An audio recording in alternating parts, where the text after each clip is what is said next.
जहाँ ज़्यादा प्रेम होता है उसके मरने का भय तो स्वाभाविक लोगों को बना रहता है। प्रिय पुत्र, प्रिय पति, प्रिय पत्नी, प्रिय भाई, जो भी प्रिय है, ज़्यादा कामकाजी। इंदिरा गांधी ने एक बार बहुत बढ़िया बात कही थी, वो सबकी बात है कि जो लोग मरने वाले के लिए रोते हैं उनके लिए थोड़े रोते, अपने लिए रोते हैं, क्योंकि उनको सुविधा थी उनसे और सुविधा छिन गई। ये बात सबकी है, लेकिन याद आई, उन्होंने कहा था, अखबार में एक बार पढ़ा था। अच्छी बातें तो सबके दिमाग में आती हैं, सभी कहते हैं।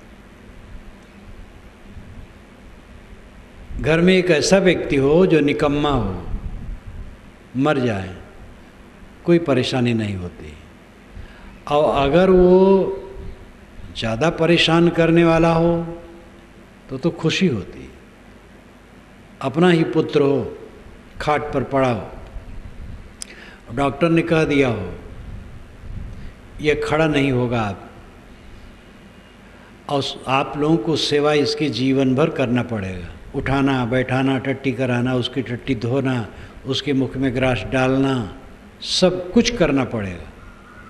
ऐसे पुत्र को माँ बाप भी चाहेंगे अब ये न रहे तो अच्छा है। तो इस परिवर्तनशीलता को कौन रोक सकता है? भय बना रहता है, प्रिय छूट न जाए। प्रिय कब तक है? वो कामकाजी, कामकाजी ना हो, प्रिय नहीं रहेगा। इसलिए सारी प्रियता का केंद्र कहाँ है? आत्मा में। हम सबको प्रिय क्यों देखना चाहते हैं? क्यों देखते हैं? अपने प्रियतम के लिए, जो प्रियतम आत्मा है, उसी सुख के लिए। सरल भाषा में कहें तो अपने लिए हम सब चाहते हैं। जब अपने लिए सब पत्नी को, पति को, पुत्र को, भाई को, धन को, पद को, प्रतिष्ठा को अपने लिए चाहते हैं। जब अपने लिए चाहते हैं तो हम अपने ही का विश्लेषण क्यों न करें? हम हैं कौन? अपने का विश्लेषण कर लें तो असंतोष मिट जाएगा। ये स्वयं आत्मा है जो सबको चाहता है, वो भूल करके चाहता है, समझ नहीं पाता है। अखंड सुख हुआ पदार्थों को बटोर करके चाहता है और प्राणियों को बटोर करके अखंड सुख उसे मिलेगा, ये सबसे निष्काम होकर। आत्मा का स्वरूप ही निर्मल है, जो सबका अपना अस्तित्व है। अस्ति कश्चित स्वयं नित्यम बोध प्रत्यय लंबना। स्वामी शंकराचार्य ने विवेक चूड़ामणि में कहा है, अस्ति कश्चित स्वयं नित्यम बोध प्रत्यय लंबना। अस्ति है कश्चित कोई, स्वयं खुद, नित्यम सदा, बोध प्रत्यय, बोध प्रवाह, ज्ञान की धारा, आलंबना सहारा। ये इसका शब्दार्थ हुआ। भावार्थ है कोई, स्वयं, नित्य, सत्ता है जो ज्ञान प्रवाह का आधार है। हमारा ज्ञान प्रवाह हर समय चलता है, हर समय मैं जानता हूँ। जागृत अवस्था में मैं जानता हूँ, स्वप्न अवस्था में मैं जानता हूँ, सुषुप्ति अवस्था में सबके अभाव को जानता हूँ। तीनों अवस्थाओं में आत्मा ज्ञाता है। ये ज्ञान का आधार कोई एक निश्चित स्वयं सत्ता है। इस आदि मंत्र का यही अर्थ है। काम भर के सारे शब्द स्वामी जी ने इसमें दिया है। अस्ति है कश्चित कोई, स्वयं खुद, नित्यम सदा। कोई नित्य स्वयं सत्ता है जो ज्ञान का आधार है। वो कौन है? वही आप है। आप स्वयं ज्ञान के आधार हैं, स्वयं जनैया हैं, ज्ञान स्वरूप हैं। आपके स्वरूप में कोई तकलीफ नहीं है, आपके अस्तित्व में कोई तकलीफ नहीं है। हम अपने पद से उतरते हैं, अपने को मान लेते हैं देह, फिर अपना एक नाम मान लेते हैं, फिर इसके सुख दुख की कल्पना में पड़ जाते हैं, फिर उसमें चिपक जाते हैं, बस दुख शुरू हो जाता है। शरीर ही में नहीं हूँ, शरीर का नाम मेरा कहाँ है? नाम रूप झूठे। शरीर की यात्रा चलती रहेगी, चिंता मत करो, इसके नाम रूप झूठे हैं। मेरा स्वरूप तो बिल्कुल निर्मल है, शुद्ध है, नर नारायण रूप है, तू जन जाने दे। ये कबीर साहब की आदि साखी। स्वामी शंकर का आधा श्लोक मैंने कहा था, ये कबीर साहब की आदि साखी है। नर नारायण रूप है, तू जन जाने दे। तू नारायण है, दे नहीं, अपने को समझ। आप में दुख का लेश भी नहीं है। सबको अपने आत्मा का ठीक से परिचय करना चाहिए। आत्मज्ञान अध्यात्म के क्षेत्र में मुख्य विषय है। आत्मज्ञान, अपने को पहचानना। जो अपने को ठीक से पहचान लेगा वह समझ लेगा कि दुख नाम की चीज़ मेरे अस्तित्व में कहीं नहीं। दुख एक भ्रम है। दुख क्या? सुख की कल्पना करके दुख पैदा होता है।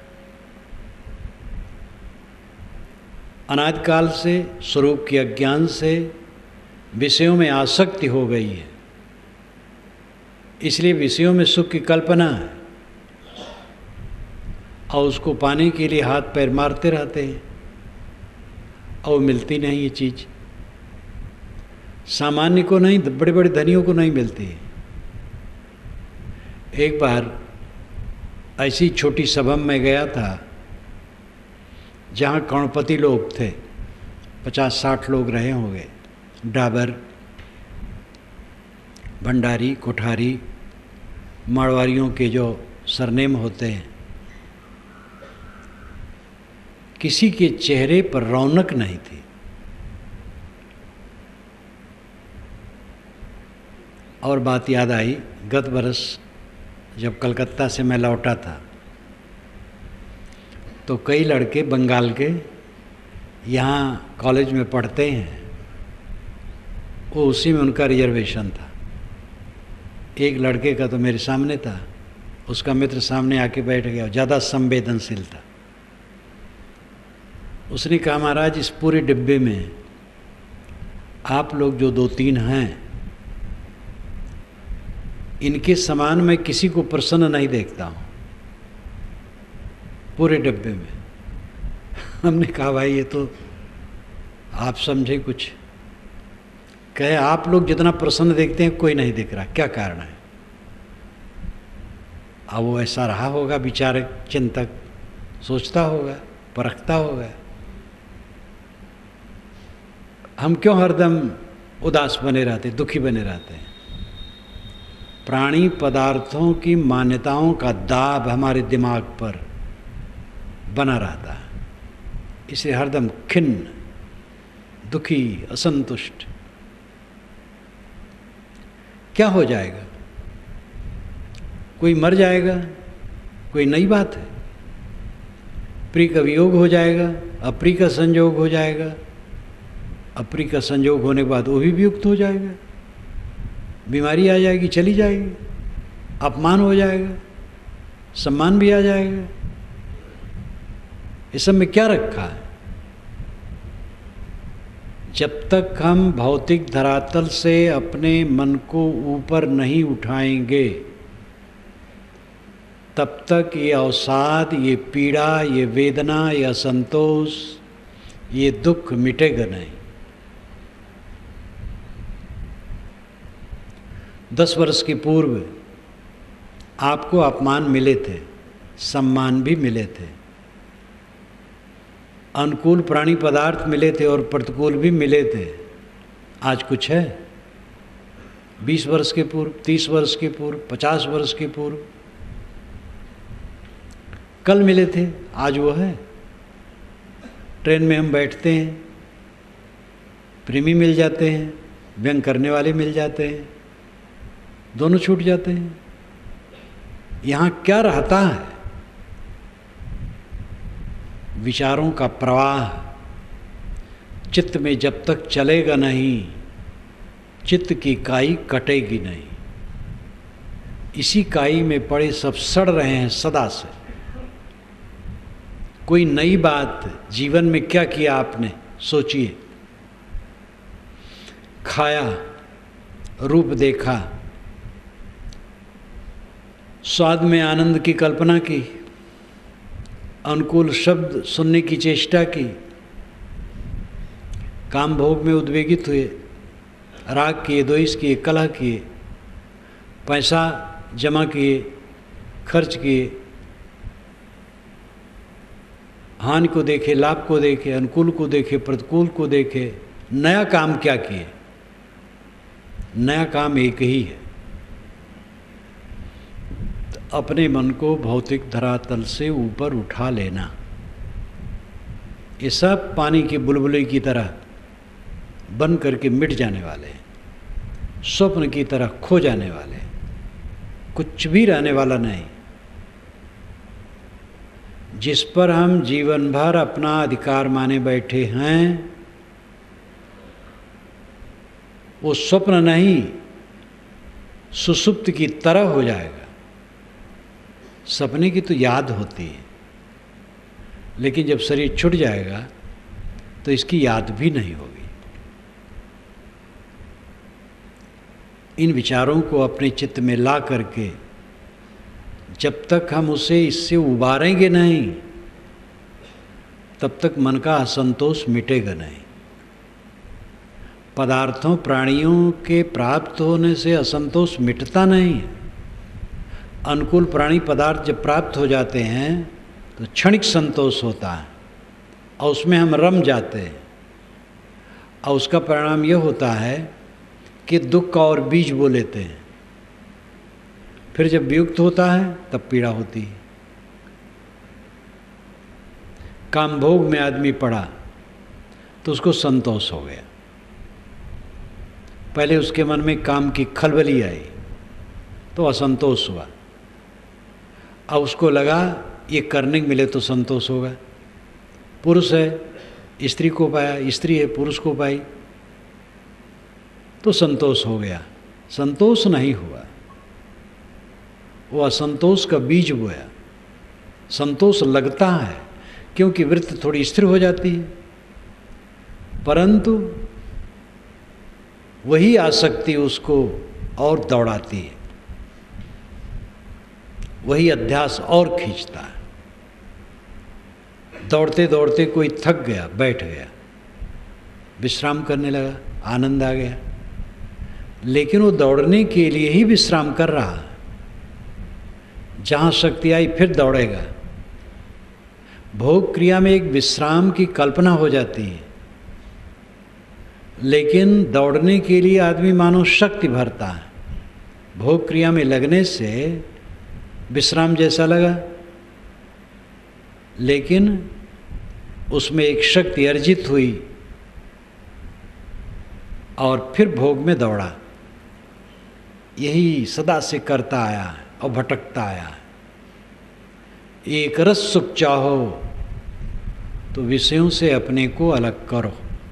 अपनी शक्ति और योग्यता के अनुसार जहाँ जो हैं उसे अपने को ऊपर उठाने की चेष्टा करें।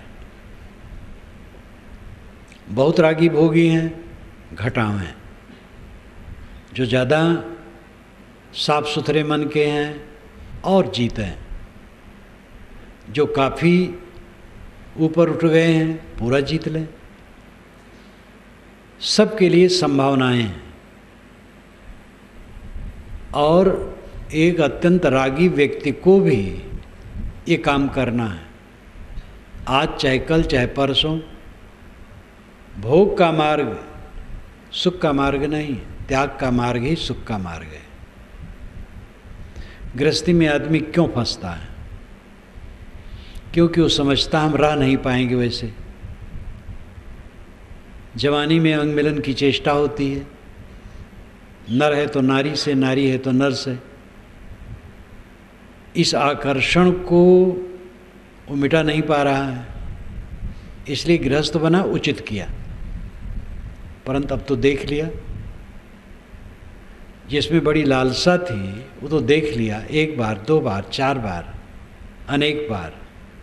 अब तो समझ में आ गया, अपने को संभालने की ज़रूरत है।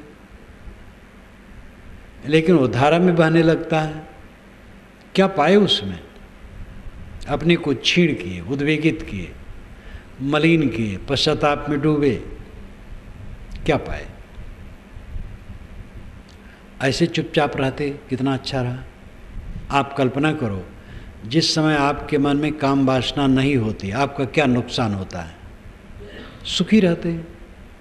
जब काम वासना आई, मन उद्वेगित हो गया, क्या फायदा हुआ? उद्वेगित हुआ, उस उद्वेग में आनंद आया, पीछे पछताए। ये अनुभव की बात है। आदमी को अपनी क्रियाओं से सीखना चाहिए। ऐसे हर बात में, खाने में, मान बढ़ाई में, पद प्रतिष्ठा में, किसी चीज़ में जो हमारी ललक होती है, आकर्षण होता है जड़ दृश्य के प्रति, इसी से निरंतर असंतोष बना रहता है। असंतोष का कारण हम समझते हैं कि चीज़ें नहीं मिली। जितनी चीज़ें मिलती 1000 गुना ज़्यादा मिल जाए तो लाख गुना असंतोष बढ़ जाएगा। बिना विवेक के कभी संतोष नहीं हो सकता है। भोग से संतोष कहीं होता है। भोग से संतोष का आभास होता है, भ्रम होता है। त्याग से ही संतोष होता है, हट करके ही संतोष हो सकता है। अपने को पहचानो। आपका स्वरूप निर्मल है, शुद्ध चेतन है। ध्यान की गहराई में पहुंच करके ही आत्मा का अनुभव होता है। ध्यान की गहराई में पहुंचने वाला अनुभव करता है, देह अलग है, मैं अलग हूँ और सारे बंधनों से मैं मुक्त हूँ। जब तक उस गहराई में न पहुँचे, परिश्रम करना चाहिए, घबराना नहीं चाहिए। 10 बार भूल हो, 11वें बार सावधान। 100 बार भूल हो, 101वें बार सावधान। कभी घबराओ मत। पूरा काम करके ही उद्धार होगा और कोई आपका उद्धार दूसरा नहीं कर देगा। न कोई भगवान कर देगा, न गुरु कर देगा। गुरु बताएगा रास्ता। और ये कम कृपा गुरु की नहीं है, संतों की नहीं है, जो हमें रास्ता बताते हैं। बताने वाला ना मिले तो हमें कुछ पता नहीं चलेगा। सब बातें अपने आप थोड़े समझ में आती हैं। इसलिए संतों, गुरुओं, अनुभवी पुरुषों की ज़रूरत है। किसी दिशा में अनुभवी पुरुषों की आवश्यकता है। हमें चटाई बीनना है तो जो चटाई बीनने में माहिर है उससे सीखना पड़ेगा। इसलिए आधार की ज़रूरत है। तो गुरु, संत, सज्जन, मित्र राय दे सकते हैं। करना पड़ेगा हमें खुद। असंतोष क्यों? बिना समझ के। समझ सही नहीं। जो स्वभाव के अधीन है, प्रकृति के नियमों के अधीन है, ऐसे पदार्थों पर हम कब्जा चाहते हैं। जो अपने अपने सुख मान्यताओं के अधीन है, ऐसे प्राणियों पर हम कब्जा करना चाहते हैं। हर आदमी अपने अहंकार कामना में डूबा है। उन पर हमारा क्या अधिकार है? अगर वे विवेकी हैं तो उन पर भी अधिकार जमाने की क्या ज़रूरत है? किसी को अपने अधिकार में लेने की चेष्टा ही अपने को परतंत्र बना देना है। सब तरफ से जो निष्काम हो जाए, निर्माण हो जाए, वो आत्मसंतुष्टि पाता है। आध्यात्मिक साधना का रास्ता यही है। योग क्या कहलाता है? दुखों के संयोग का वियोग कर देना। दुखों का संयोग कहाँ से होता है? चाहना से, चिपकने से, मोह करने से, आसक्त होने से। आदत है अनादि काल से चिपकने की, प्राणी पदार्थों में आबद्ध होने की, आसक्त होने की। और इसकी मात्रा जितनी अधिक होगी उतना असंतोष होगा। अज्ञानवश, भ्रमवश असंतोष होता है, और अज्ञान भ्रम के कारण चल विचल प्राणी पदार्थों में मोह करने के कारण से वो असंतोष और बढ़ता है। विवेक ज्ञान प्राप्त करें। मेरा अपना स्वरूप निर्मल है, अद्वितीय है, असंग है, निर्वैव है, कैवल्य है, शुद्ध है। उसमें मन वाणी की गम भी नहीं। शरीर रूपी भवन में बैठ कर के इंद्रिय झरोखों से हम दुनिया को देख रहे हैं। अभी ये भवन टूट जाए, संसार का पता नहीं रहेगा कहाँ गया। संसार रहेगा अपनी जगह पर, हमें पता नहीं रहेगा। सारा संसार आत्मा से बिल्कुल अलग है। अपने आत्मा की दूरी इससे समझें, ध्यान द्वारा इसको और पक्का करें। अंदर का असंतोष, मन का असंतोष हमारे अज्ञान और विजात पदार्थों के मोह के बस है। हम अज्ञान के अधीन हैं, स्वरूप का ज्ञान नहीं है। और जो विजाति वस्तु है, स्वरूप नहीं है, पर है, स्व नहीं है, पर है। पर में मोह है, इसलिए असंतोष है। पर से लौटकर स्व में आ जाना, यही हंसत्व है। नीर क्षीर विवेक किया, नीर को छोड़ दिया, क्षीर को ले लिया। अनात्मा का मोह छोड़ दिया, आत्मा में अपने आप परम विश्राम।